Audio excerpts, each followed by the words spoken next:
मागील काही दिवसांपासून विदर्भामध्ये तापमानात मोठ्या प्रमाणावर वाढ झालेली आहे। मागील 3 वर्षात ज्या पद्धतीने ऊन तापले नाही त्यापेक्षा अधिक ऊन जर आपण पाहिलं तर मागील आठवड्यापासून पश्चिम विदर्भामध्ये देखील तापत आहे आणि याचा परिणाम जलसाठ्यांमधील पाण्यावर झालेला आहे, धरणातील पाण्यावर झालेला आहे।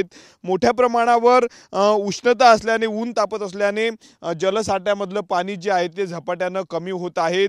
पश्चिम विदर्भातील 5 जिल्हे ज्यामध्ये अमरावती असेल, वाशिम, यवतमाळ, अकोला आणि बुलढाणा या 5 जिल्ह्यामध्ये जर आपण पाहिलं तर 9 मोठे पाणी प्रकल्प आहे, ज्यामध्ये पश्चिम विदर्भातला सर्वाधिक मोठा पाणी प्रकल्प या अमरावती जिल्ह्यामध्ये आहे। अप्पर वर्धा धरण म्हणून त्या प्रकल्पाची ओळख आहे, परंतु त्या प्रकल्पातला देखील जलसाठा मोठ्या प्रमाणावर मोठ्या झपाट्याने जे आहे ते कमी होत असल्याचं चित्र सध्या पाहायला मिळत आहे।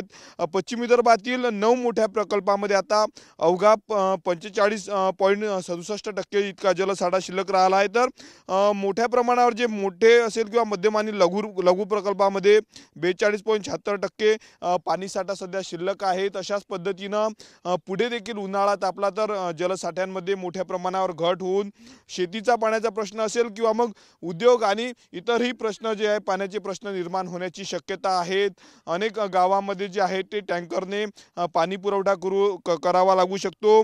मोठ्या प्रमाणावर जर आपण पाहिलं तर पश्चिम विदर्भामध्ये धरणांची संख्या असते आणि या धरणांच्या माध्यमातून गावखेड्यांना जे आहे ते पिण्याचं पाणी असेल किंवा शेतीसाठी लागणारं पाणी पुरवलं जाते, परंतु ऊन कडाक्याची यावर्षी तापत आहे। दरवर्षीच्या तुलनेत यावर्षी ऊन मोठ्या प्रमाणावर तापत आहे, त्यामुळे जलसाठ्यामध्ये झपाट्याने घट होत आहे। तिकडे पश्चिम विदर्भातल्या सर्वात मोठ्या अप्पर वर्धा धरणामध्ये जर आता आपण पाहिलं तर 52.89% इतका जलसाठा शिल्लक आहे। आगामी काळामध्ये जर अशाच पद्धतीने ऊन तापले तर आणखी जलसाठा कमी होऊ शकतो।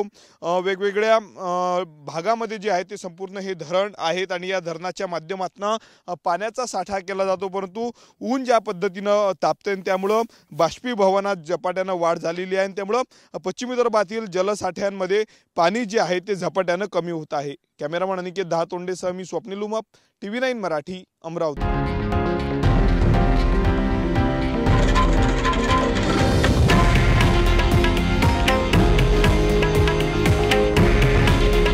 हे आहे देशातील नंबर 1 न्यूज नेटवर्क आणि आपण पाहत आहात TV9 मराठी। काळजी तुमची, हित महाराष्ट्राचं।